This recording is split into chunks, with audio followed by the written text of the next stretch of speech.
Welcome to Modern Musings, conversations with the maiden, mother, and crone, where we look at ourselves and the world through the lens of the 21st century. Hi, and welcome back. I'm your hostess, Kristen, and I'm here with my co-hosts, Amber and Cindy. Hello. And I just wanted to start off and say happy holidays to those who celebrate. And last week I mentioned that we were going to be talking about this episode right before the holidays, and it's literally dropping on the holiday. So my apologies, but hey, if you get a chance to listen to it before you go out, and hang out with your friends or family for the holidays, hopefully you'll find this helpful. If not, if you catch it after the holidays, then maybe you can use it to help you start the new year off with new boundaries. So we're talking about setting boundaries, why you would want to set boundaries, how you can set them, how you find out like, oh, I think I need to set a boundary, because maybe you are not exactly sure what those boundaries mean or why. I feel like it's a topic that's become very commonplace in the past maybe 5 or 6 years.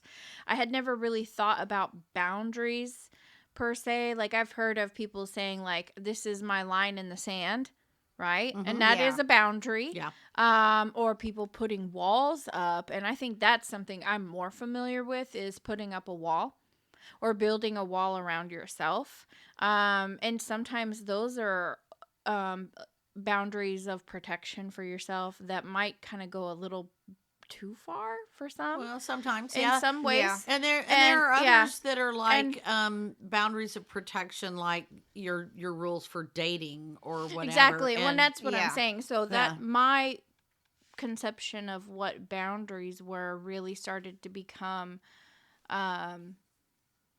prominent in a practice that I'm just barely even scratching the surface on, because I think in my younger years, I didn't have boundaries. Like, I had boundaries that my parents had set for me of their expectations of me as a human being, and my school had boundaries and my work had boundaries, and I tried to conform to those boundaries. And those were more about keeping you within those boundaries. Keeping me within those boundaries, yes. But I had never had that level of self-respect to make my own boundaries. I was living free, and probably a little too free. Well, that's like kind of like a 20s thing, I want to say. Maybe. That a lot of people are like that, and then they finally just kind of grow up. But now this boundaries culture, though, is something that even kids in high school are understanding. Well, I think, I think it's a good thing, because well, it's probably like it's our age, that had these kids, so we're teaching it to them. Yeah. I think it is a wonderful thing. I don't think anybody ever told me about setting boundaries for myself. No, oh my gosh, I could have got myself out of so much bad situations that I put myself in because I didn't establish boundaries in the first place. Right. But I think for me, I needed to learn what those bounds were. So I was always the kid who my mom would say, don't touch that, it's hot. You and pushed the envelope. You pushed the boundaries. Pushed the envelope. I pushed the boundaries. I wanted to see what I could get away with, or what I could possibly test to see if that's hot. Is it really hot, or is it just kind of warm? Or do you just not want me to touch it? I still do it, because when the waiter brings my plate and they say, don't touch it, it's hot, I'm like, I'm totally going to touch this plate. Oh, man, I do too. And, there's boundaries where you allow yourself to trust someone. And then there are the boundaries where you don't let people walk all over you. Yes. And then there's boundaries that you set to make yourself not walk all over yourself. Right. So I wanted to talk about a couple of different things. So like I said, just like all the ins and outs of boundaries. But do you remember the first boundary that you ever set when you were enlightened to the idea that there were boundaries?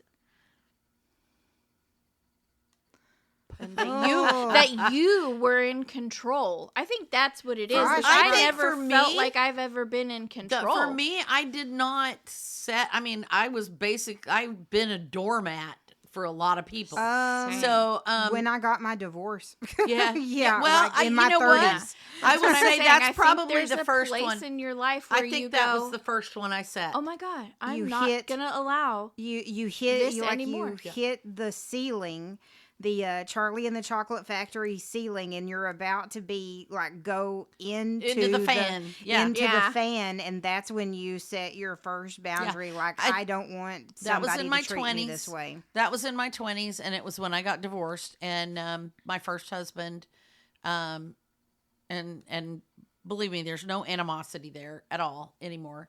But you know, it was kind of like a revolving door, and every time we had a fight, he would leave, and you know, he'd go home to stay with his mother or whatever, and I'm just like, there came a point where I had to set that boundary. I had to draw that line in the sand and tell him, you can't keep walking out the door.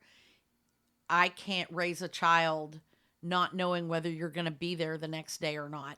And so if you walk out this door, this is the last time. You will not come back in. And he left, and he actually tried to come back several times. And I drew that line in the sand, and I said, no, I'm done. I can't do that anymore. And you know, it needed to happen. It needed to happen. And we've both gone on to have other marriages, other children from those other marriages. And imagine if you had never set your foot down, and I don't know. I can't imagine lives. where we would be now. I can't imagine. Yeah, because you both moved on to have very wonderful lives. Yes, yes, Yeah. and we're. I think we're both happy. It takes happier, at least one person to put a boundary in place, because otherwise, it's so out of control. Mm-hmm. And I want to backtrack and say that my divorce was not the first time that I put a boundary down. I had a roommate in college. It was, well, actually, he kind of moved in with us before Kristen moved out. You remember who I'm talking about? Mm-hmm. And I had a roommate in college that he moved in with us, and then he repeatedly stepped over mine and Kristen's boundaries. We took him in as, you know, like he's supposed to get a job and everything, and we were just helping him out. And he would borrow our cars in the middle of the night, like take our keys. If he took them without asking, it's not borrowing. Well, yeah. Well, that's what I'm saying. Like, he would take our cars, and Kristen, but this is right before she moved out. She came to me. She goes, you know, I got in my car, and for like a couple of times now, and my seat was moved. And so we began to suspect that he was taking our cars while we slept. Mm-hmm. And anyway, he just like repeatedly pushed the boundaries, and then like and he just kept taking advantage of me after Kristen moved out. He took advantage of her when she lived. And then he just kept taking advantage of me, and I let him because I wanted to help him, and I'd known him my whole life. Mm-hmm, mm-hmm. And, you know, it turned out that he was doing things that he shouldn't have been doing. And then it turned out that he was taking things from me that he shouldn't have been taking. Yeah. And I woke up in the middle of the night, and I saw his hand in my purse, and I said, okay, that's it. You need to find another place to live. Yeah. I'm done with it. I had been like it was just like $1 here, $1 there, and I thought I was spending my money, but it was like going way too quickly. Uh-huh. And, you know, I set my foot down, and then he said, you know, that he was going to sue me because, you know, that was a wrongful eviction. And I turned around and I changed the lock on him. He went to work. I changed the lock. my mom came over to back me up, and he moved out. And that was in my early 20s. That's like the first thing that I remember doing where I was just like, enough is enough. Mm-hmm. So, one of the times that I really remember setting a boundary, that was like the first big one like that,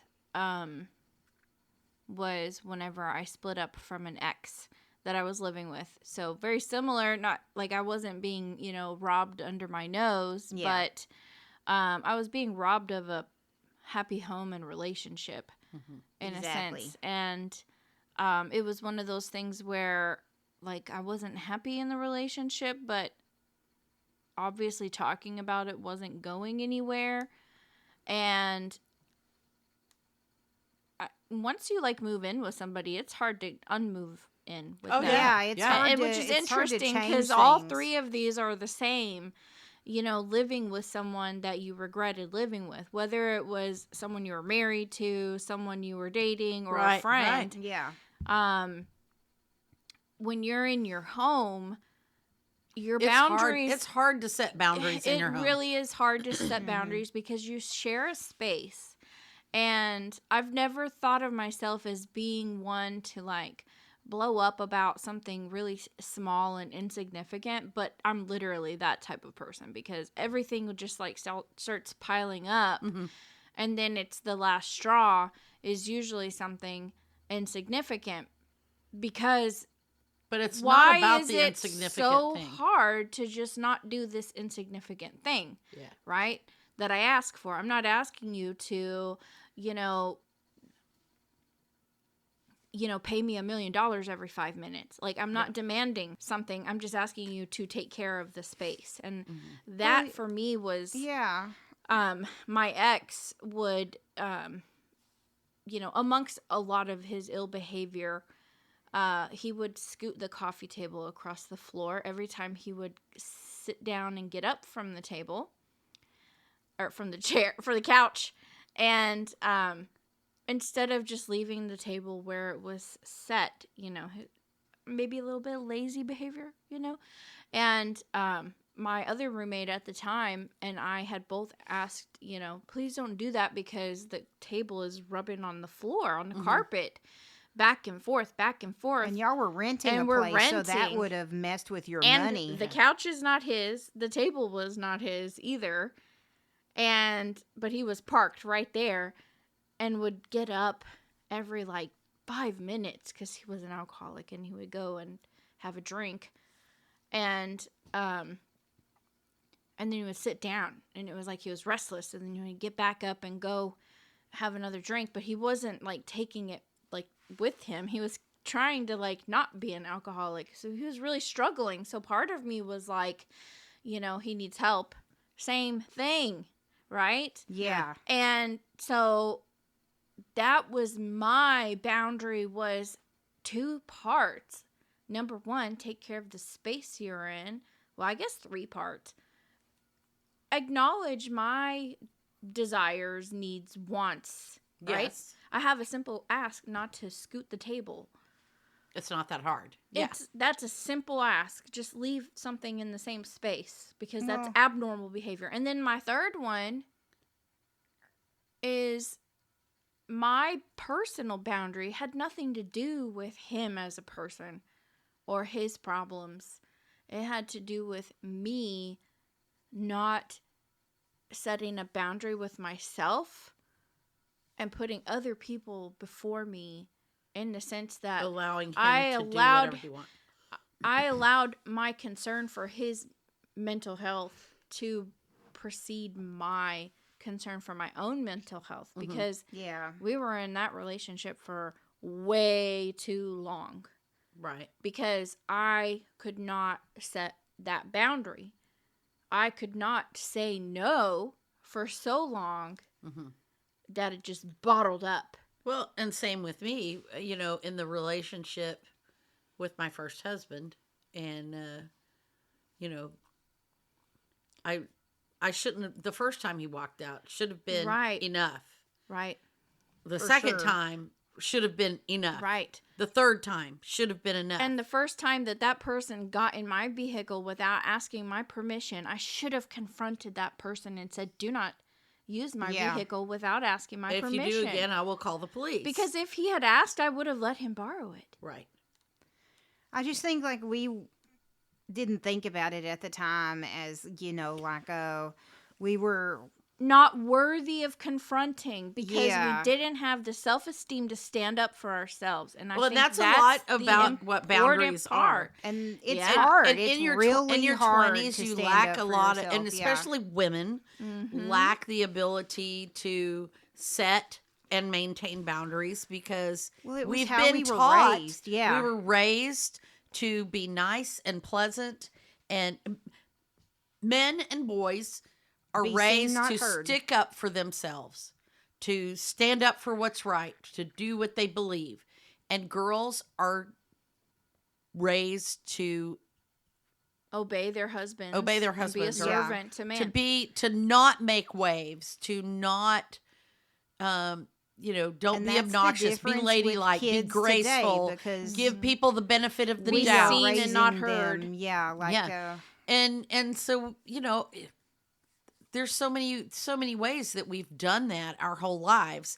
And like I said, we didn't know, I didn't know anything about setting boundaries. I didn't know I could set boundaries. Right. I didn't know what would happen if I set a boundary, or what should happen if I set a boundary. So, by the time I set boundaries, we were way into this whole thing, and sticking up for myself was very scary. And it wound up becoming a situation that was even scarier for me, because I wound up being a single parent. But it was a necessary thing You to knew happen. that the short-term pain would be less. And it would than the result in long-term. a more stable life for my child and me. And I just couldn't have that revolving door thing going on all the time, So, and even later in life, you talk about how we consider other people's mental situation, or their financial situation, or whatever. There was later in our life, we had a friend who came to stay with us for a little while after a medical crisis. And he had some mental issues and some things that made it very difficult for him to be here.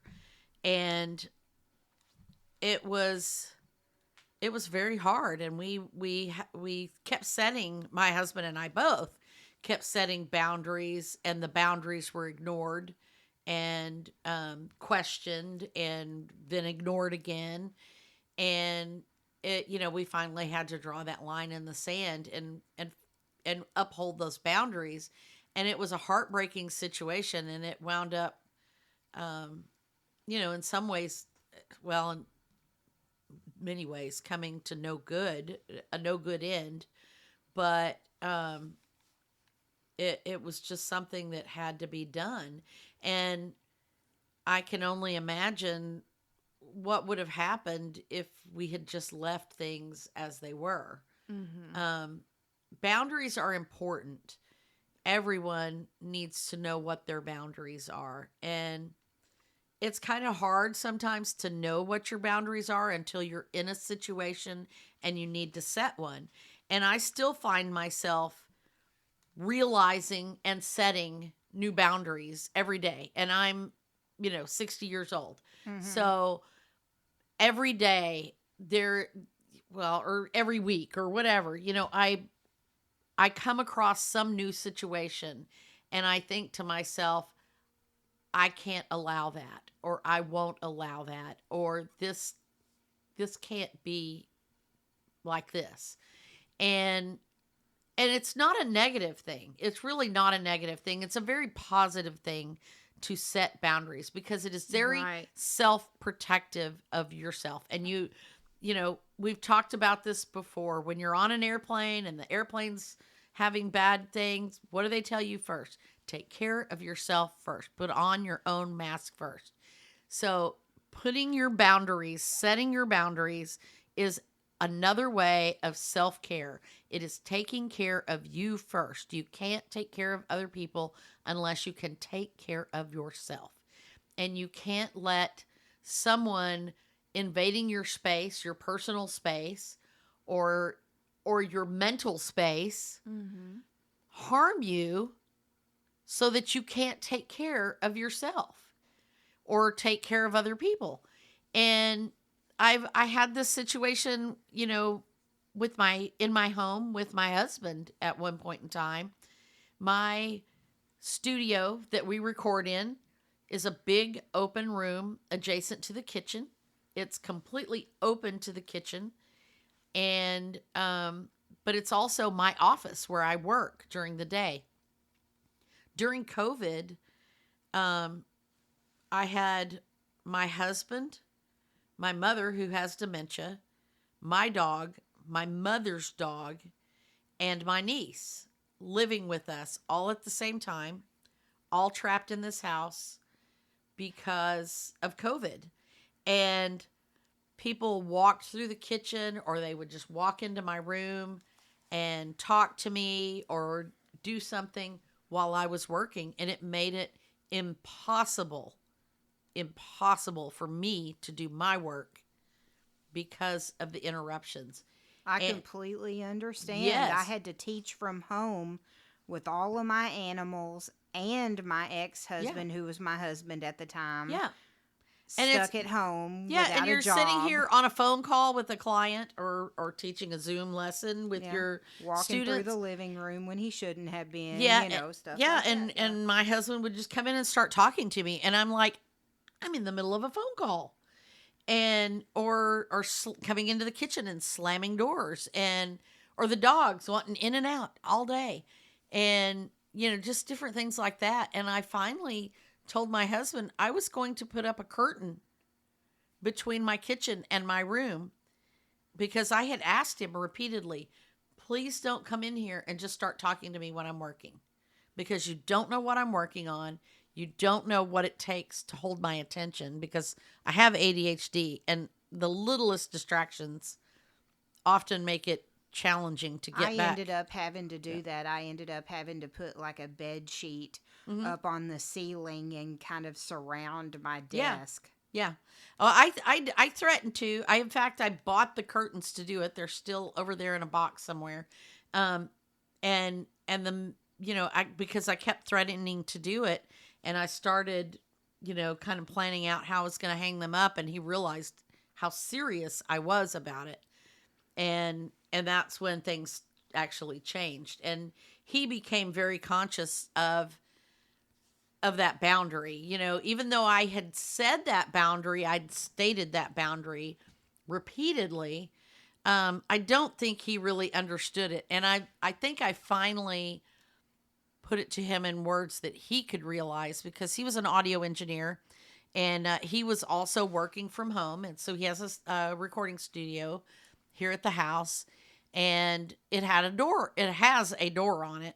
And when he was in a recording session, he would shut the door. So I knew if that door was closed, I didn't go in there unless it was an emergency.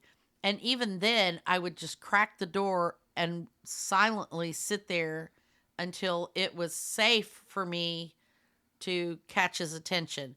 And if I stood there for a few minutes and he didn't acknowledge me, I went away. And when I put it to him, when I pointed out to him that I would never walk into the middle of his recording session and just start complaining about being out of toilet paper or paying a bill or something like that. And it dawned on him, oh, you're right. I couldn't handle that. And that was when he kind of realized that I was really serious about putting up that curtain to block that distraction.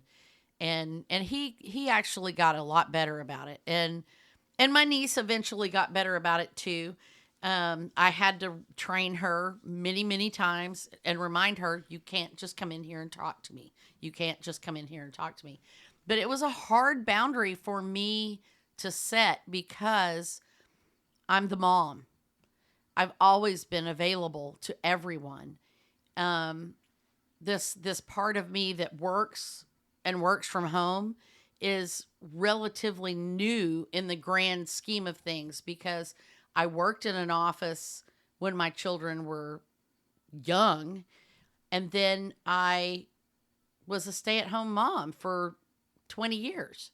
So they're just used to me being available, and you know, whatever they needed, I was there.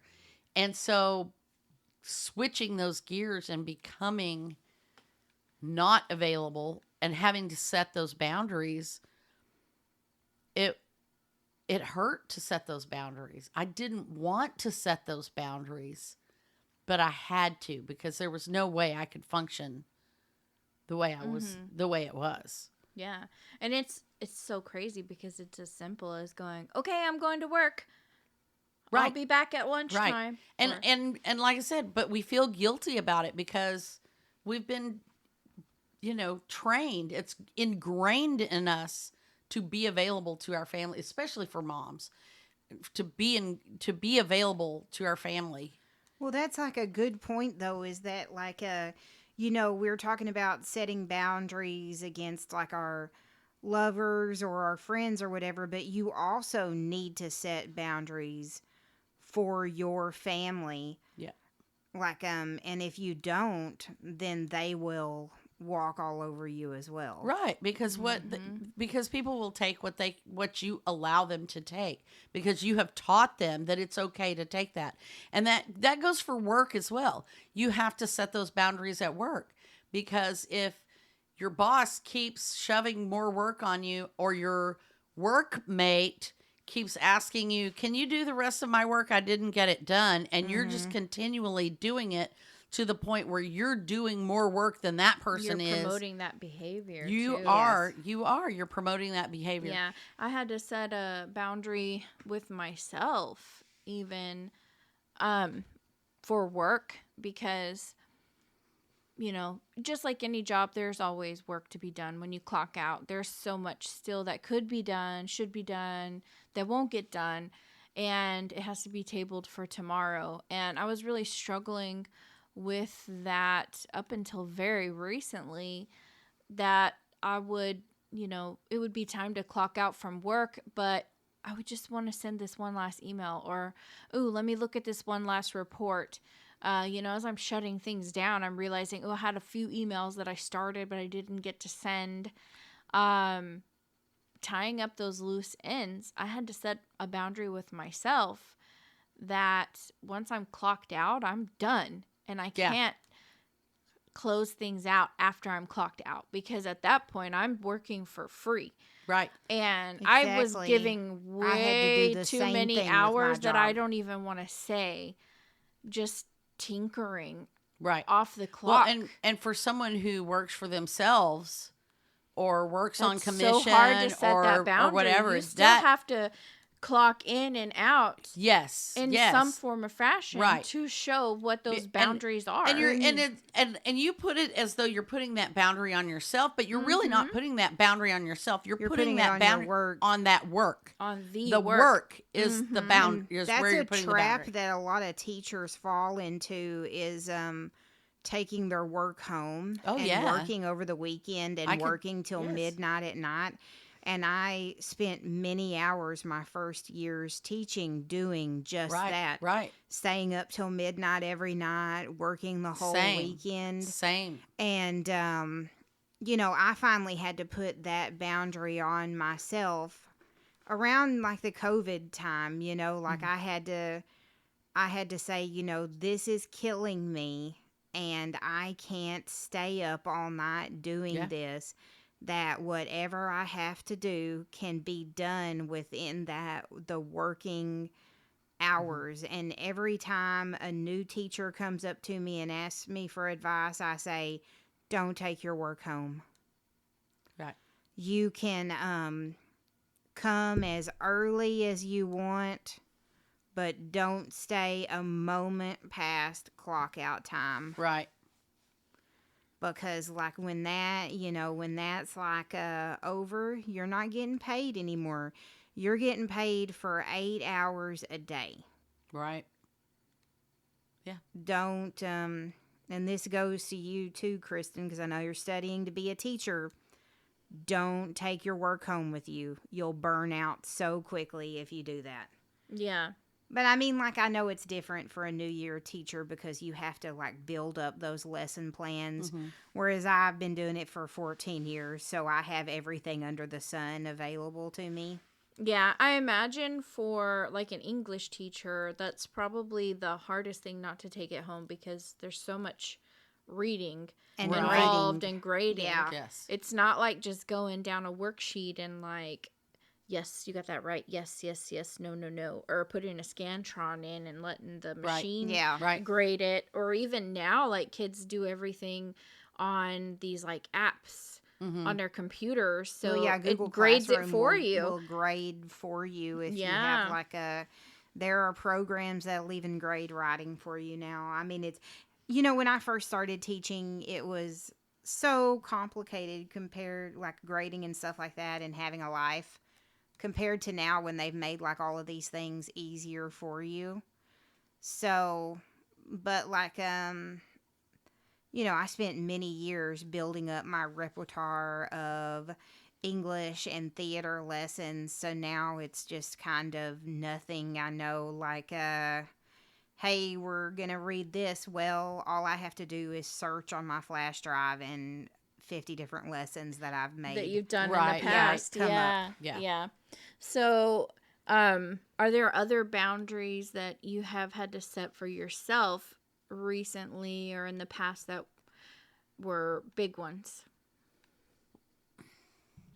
Or Well, small, whatever, Well, I mean, Against people or jobs or just for any? yourself, like a boundary for Oh, yourself. yeah.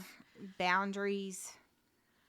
Well, just like, when I was going through, well, I would say, like, probably when my mom first got sick, I had to, set a boundary for myself, like, against my family, really. Like, everybody was all, like, telling me all the things that I needed to do. mm-hmm. And I had to step back and say, look, I need to do what I need to do. Yes. Yes. And my goal is to take care of my mom. And I know how to do it better than anybody else. I was trained by the doctors how to do it, and everybody had an opinion on how to do it. And I had to take a step back and be like, look, I know how to do it. Nobody else knows how to do this. They need to keep their opinions to themselves. Yeah. I think that happens a lot too, especially when you have hospice involved or whatever, and other family members want to weigh in on the medical care, and second guess what the doctor says or what you've decided or whatever. Yeah. There's a lot of that, and I guess that's it's like a hard to current deal with. situation for me as well with my grandma, So, Right. it feels like deja vu at this point. Yeah. And I had a lot of that, with my mom, too, And well, with I say a lot of it, Coy and, just, like, just different things, Yeah. yeah. And with Mark, you had a lot of that going on Yeah. recently as well. yeah. And, so it's, it is, that's another kind of boundary, another place where boundaries sometimes, and I will say religion is another boundary, that I often find myself in need of setting because, my religious beliefs, my spiritual beliefs are very different than other people's sometimes. And sometimes theirs are, very different or whatever. And I don't like arguing about religion. I don't like people telling me what I should believe. I don't like people who assume that they know everything. And because I know what I believe, and I'm not going to try to convince someone else that I know what's right. So why are you trying to convince me that you know what's right? And so I often have to set that boundary as well. When they start bringing that topic up, I have to remind people that that may be what you believe, but I don't necessarily believe that. I need to not have somebody telling me what is or is not the truth. When I So think very that true. it's nice to have a one-on-one conversation with someone about religion, but my personal boundary is to not bring it up in a group of 3 or more, Right. because I can hold some self-decorum when it comes to discussing Yes. religion, and I can lock it in if someone is like accosting me with their beliefs. Then Right. I'm okay with that. Accost away. I mean, I'll listen to I you, am okay but I with won't be triggered by it. Right. However, I can't always trust that the people that I love and I'm surrounded with won't feel triggered. And the worst thing ever is when two people that you care about start arguing battling. with each other. Yes. Yeah, and then you're sitting there on the sidelines and you feel like you have to be a referee right. and choose sides, or just try to find a way to make people stop arguing. So Right. that's my boundary, is that I don't discuss religion Or politics. Or Politics Oh, politics. that's also. another. That's a boundary of mine too. I don't discuss religion, politics. I don't mind, like we've Um, said, I don't mind having a conversation with one person who has differing ideas, and I will talk in groups of people who have similar ideas. But you if choose there's that group really carefully. I do choose that group very carefully, and if it's that one person, then I am open to debate. Yeah. But again, it's only debate if we are discussing the merits of the two ideas, not trying to force feed beliefs onto each other. Right. That is not a discussion. That's browbeating. Yeah. And I will not participate in that. So, Yep. So that's my boundary that I have set for myself. I have another one that I've set that it's funny because I don't think a lot of people would think of it as a boundary for yourself, but a budget. yes.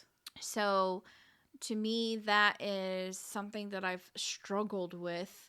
Oh, yeah. Me too. It's funny because, like I said, this whole thing about setting boundaries is very new to me. I have just small few things that I've discovered over time where I'm like, nope, that's a boundary. I just found it. I ran into that wall and there it is. Yeah. And I've been setting boundaries when it comes to my budget and how I budget and where I spend my money and how much of it I spend. And I'm still learning how to make myself adhere to it because I have very polarizing part of me. I have a very organized part of me, and then the other part Same. of me is very impulsive. Yeah. And the dreamer is actually the organized person who wants to orchestrate this great dream. But the impulsive person wants to live in the now. And I think that goes even beyond just budgeting, but just like a lot of things in my life is just really keeping that impulsive part of me on a very short leash so I can still be impulsive and have fun Right. and live, a pretty playful life.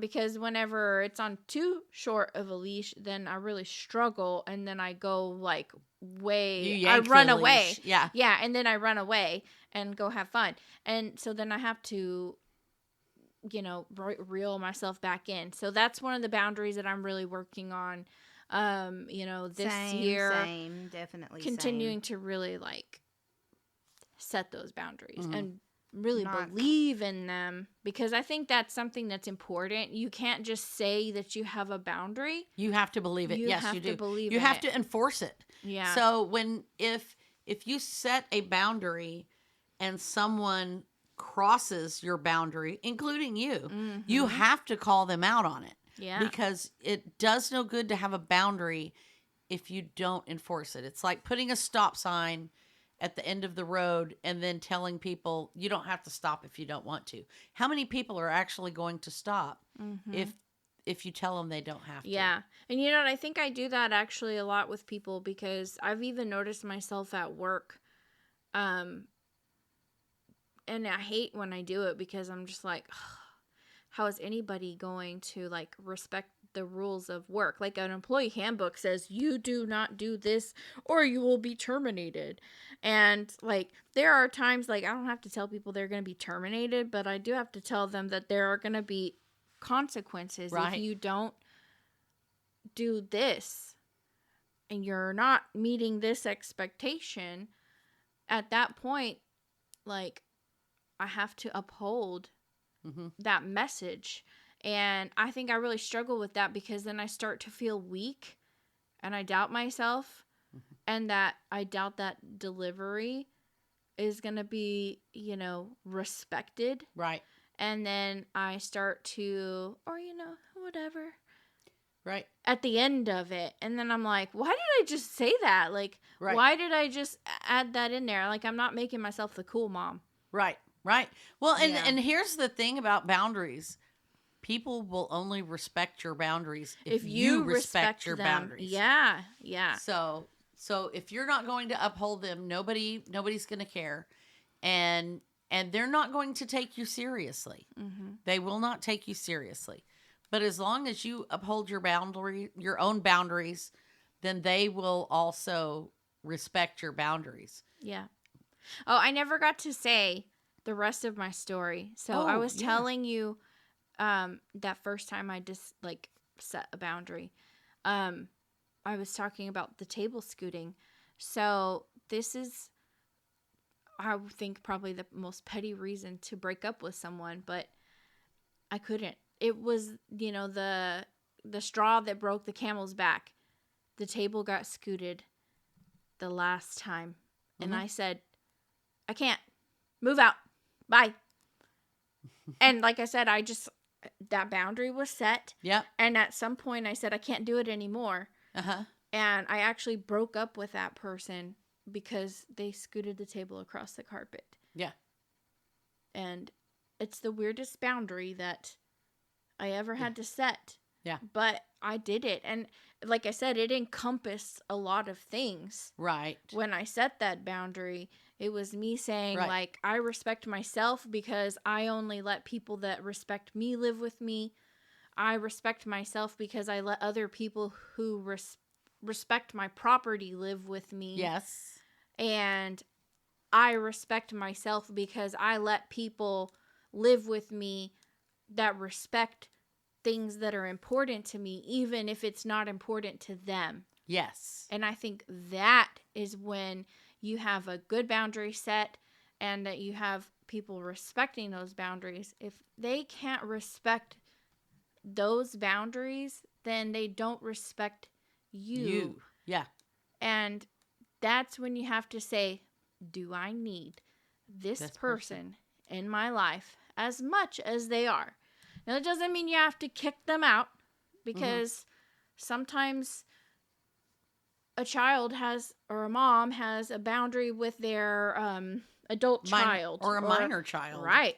You have, moms, y'all need boundaries with your kids. Stop. Totally. Stop with this madness. Set some boundaries so that you can have some peace and quiet and use the restroom. And peace Without and the quiet. kids banging on the door and yelling at you. Set some boundaries. Because they will love you even more and respect you because of those boundaries. And it's okay to step away for just a little bit of time. It's okay to say, my family's a little crazy, so maybe I'm not going to stay as long as I think I might stay for the holidays. And set that boundary. So one of the things that I saw online as far as tips for, setting those boundaries around the holidays, which I was thinking would be a great topic. And then I realized it was already like, too late. So hopefully, maybe you can use this for like New Year's or whatever. But, there's a lot of parties, right? There's a lot of like family tension, even work, right? Because Mm-hmm. people are trying to take off from work. You're trying to buy gifts. Maybe you have a boundary with your budget or with your spouse for the holidays. But, for like the parties, set that time. Say, I can go, but I can only stay until 8, Right. right? Or I can go, but I need a designated driver. Or set the boundary and say, I'm going to go to this many parties, and I'm not Yeah. going to let my friends or my family Yeah. pressure me into doing something I don't want to do. Mm-hmm. If I don't want to go to Aunt Joe's open house on Christmas Eve and then rush over to my in-laws' house for our Christmas Eve dinner, I don't have to. Right. That's you my don't have to boundary. eat 2 meals for Christmas Eve dinner just because your family's like, oh, you should eat here too. Yes, Right? You yes. don't have to make yourself, force Crazy. feed yourself There's holiday food. boundaries. You can set Yeah. boundaries. You can say, Yeah. I'll I be did with you that this one time and Christmas. you we that used time. to do it every year when we lived in Lubbock. We used to eat like 2 Thanksgivings Mhm. because everybody They like would insist wanted, that we were all there. Yeah. Yeah. And we didn't set the boundary and say, we're going to spend Thanksgiving with you this year and we're going to spend Thanksgiving with you next year. Mm-hmm. We never did that. So, Mm-hmm. because we didn't respect ourselves enough to set those boundaries. And same thing with, as I mentioned early on, dating boundaries. Mm-hmm. Physical proximity boundaries, Yeah. people getting into your personal I know, space. I haven't even got to that yet. Yeah. I mean, I didn't even touch on those right. topics. There's all kinds of boundaries, and it's good to think of them ahead of time if you can, because you can set them in advance, especially if you go on a date or something like that, to know that your boundary is, you can walk me to my door and you can kiss me goodnight, but you are not coming inside. Mm-hmm. Or you can hold my hand, but you cannot put your hand on my leg. Or, there's, or even just with a person that you're talking with, you can stand beside me and talk, but you cannot stand this close to me. Mm-hmm. You can't touch me Mm-hmm. unless I invite you to touch me. Because I've had people, there are people who don't like hugs, and there are people who love hugs, and the people who hug very often forget that those people who don't hug have boundaries and they don't want to be touched. And to not respect that boundary is disrespectful of that person. And it doesn't matter if you're a hugger or not, if they have set that boundary. Yeah. And it's okay. And it those is need to be okay respected. to set that boundary and say, I don't want to hug you. That is perfectly acceptable. That is like a problem I definitely have because I'm not really a hugger.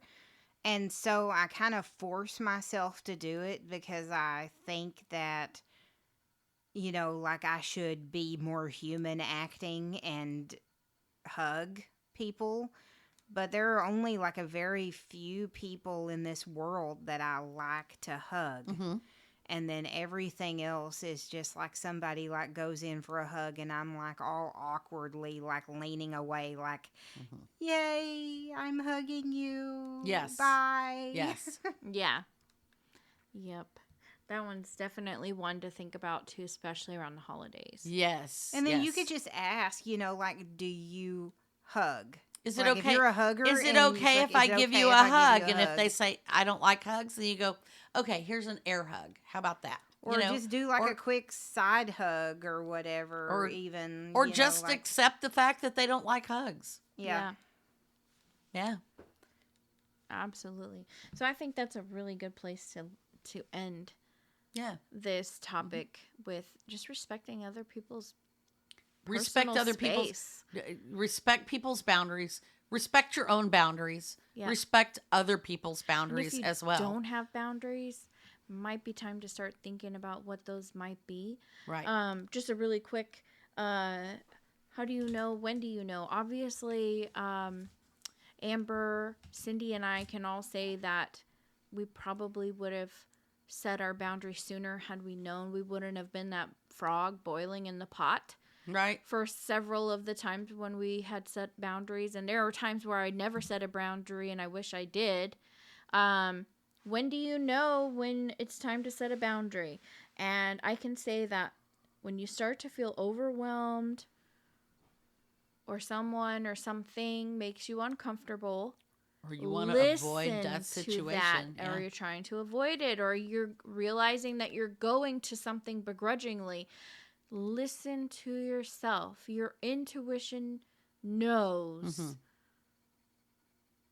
And it will tell you you will feel those feelings. Yes. If you ignore them and just say that that's just you being you, it's more than that. Don't second guess yourself. Yeah, don't dismiss yourself. Set a boundary. Do it now. Don't let it get to the point where you have to pack up and run away. Right. Or kick somebody to the curb. Right. Yeah. Go ahead. Just start setting those boundaries. If I had just said I don't handle that type of, I don't tolerate that behavior, I would have never even, been in that situation in the first place. Right. So, well, what are we talking about next week? Well, since next week is the new year, we are talking about new goals. Yay! Yay! Is it the Yay. first next It is week? the first. Awesome. Yes. Is that season 5? Season 5. Our first Episode episode 1. of season 5. Wow. And so it's time to start talking about new goals and for that new year, and we're going to try to kick it off right. Sounds great. I got a new attitude. Yeah. Well, we want to thank you all for joining us for this whole year, season 4. It was great. 4 seasons. Thank you. Can't believe this one is already over, and we're moving into the next one. This whole year, 2024, went by really fast, and I just want to also thank all of you who have hopped on MMC chat or our blogs and made comments. We really appreciate that. We have some plans for getting a little bit more into it next year. So I'm speaking that into existence. So come at us 2025. We're hoping to, get more spicy and more fun, and we got some really great topics lined up for next year. Do we have any other ones I can shout out? What else we got after that one? We have men's health, and I'm just kind of skipping through some of the big ones here. Categories of metaphysics, women that are quote unquote too much, what is neurodivergent, and sleep awareness month. And that's just kind of getting us through just a few of the upcoming episodes. So awesome. That sounds fun. Sounds like it's up our alley. For sure. I'm looking forward to them. Yeah. All right. Well, make sure you check us out on MMC Chat on Facebook or modernmusings.net. And we look forward to having this conversation again next week, next year. Bye. Bye.